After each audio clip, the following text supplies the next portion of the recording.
Well, good morning, friends, and happy Easter. Today is Easter Sunday, and I'm excited to share our lesson with you today. Our lesson today, because we're reading through the Jesus Storybook Bible, this is not quite the Easter lesson yet, but we are getting there. So today's lesson is called The Servant King, and this comes from Mark 14 and John 13 through 14. Well, you might have remembered last week about us talking about how someone washed Jesus' feet. Well, this story is about Jesus washing feet because Jesus came to serve us, not so that we could serve others. So he taught us that you're not too good to serve, that everyone should serve. And what does serving mean? That means helping out. So this is what it says. This is called the Last Supper, the Servant King. And it says it was Passover, the time when God's people remembered how God had rescued them from being slaves in Egypt. Every year they killed a lamb and they ate it, and the lamb died instead of us, they would say. But this Passover, God was getting ready for an even greater rescue. Jesus and his friends were having a Passover meal together upstairs in a room.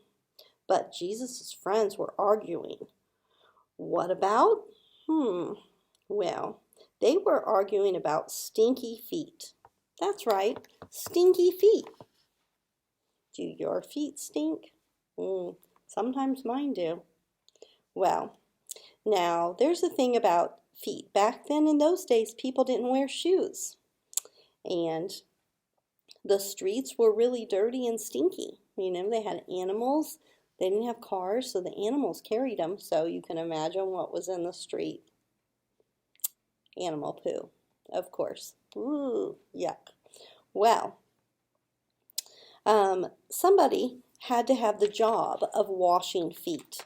Well, here they are all at this meal, and they're ready to eat. And like I told you last week, everybody, what they're supposed to do is the lowliest person washes everyone's feet. Well, they're all arguing because they're all saying which one of us should do it. I'm better than you, so I shouldn't wash feet. So this is what happens. So quietly, Jesus got up from the table and he took off his robe and he picked up the basin of water and he knelt down and started to wash his friend's feet. You can't, Peter said. You didn't understand. He didn't understand about Jesus being a servant king. If you don't let me wash away your dirt, Peter, Jesus said, you can't get close to me. Jesus knew that what people needed most was being clean on the inside. All the dirt on their feet was nothing compared to the sin in their heart. Then wash me, Lord, Peter said, tears filled in his eyes. All of me. One by one, Jesus washed everyone's feet. I am doing this because I love you, Jesus explained. Do this for each other. Now, one of Jesus' friends had made a bad plan. No one else knew what the bad plan was, but Jesus knew. And so did Judas. Judas was going to help the leaders capture Jesus for 30 pieces of silver. Go on, Judas, Jesus said. And Judas got up from the meal and left the room and walked out into the night.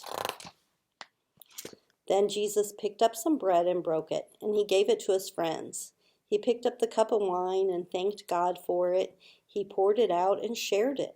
My body is like the bread. It will break, Jesus told them. The cup is like the wine. The wine is like my blood. It will be poured out.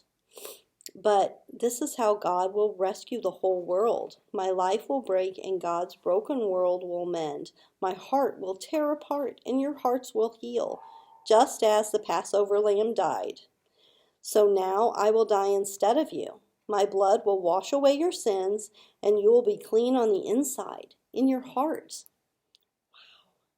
Wow. Well, So whenever you drink and eat, remember, Jesus, I have rescued you. This is what Jesus said. So Jesus knew it was nearly time for him to leave the world and go back to God. I won't be with you long, he said. You're going to be very sad, but God's helper will soon come. And then you'll be filled with forever happiness that won't ever leave. So don't be afraid. You're my friends and I love you. Then they sang their favorite song and walked up to their favorite place, the Olive Garden. So that's our story today. It leaves us right before Easter. So I hope that you get to come to church today and you get to celebrate in today what is also called Resurrection Sunday. And if you're here at church today, we're going to learn about that word. But whenever we get to that point in this story, I'm going to teach you here online also. So I hope to see you all soon. I hope you have a great, great Easter. Bye-bye.